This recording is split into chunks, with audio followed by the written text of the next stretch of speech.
سلام، امروز میخوایم چند تا مثال برای معانی مختلف call بزنیم. معنی اول، فراخواندن، احضار کردن. For example, they called me to their office. اونا منو به دفتر کارشون احضار کردن یا فراخواندن. معنی دوم، فریاد زدن، داد زدن، صدا زدن. Please don't call at this short distance. لطفاً توی این فاصله نزدیک داد نزن. معنی سوم، تماس تلفنی.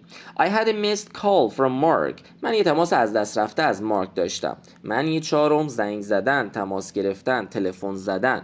My father was calling me all day.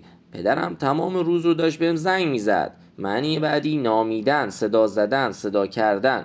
We decided to call our baby Max. ما تصمیم گرفتیم اسم بچه‌مون رو بذاریم مکس. معنی بعدی، فریاد، بانگ، آواز پرنده. I could hear a call in the distance. من میتونستم یه فریادی رو از دور بشنوم. معنی بعدی، ملاقات کوتاه، ویزیت. We had a call with the doctor. ما یه ویزیت با دکتر داشتیم. معنی بعدی، درخواست، تقاضا. There are many calls to take the exam. درخواست‌های زیادی برای گرفتن امتحان وجود داره. معنی بعدی، دستور تشکیل جلسه. The boss has called a meeting.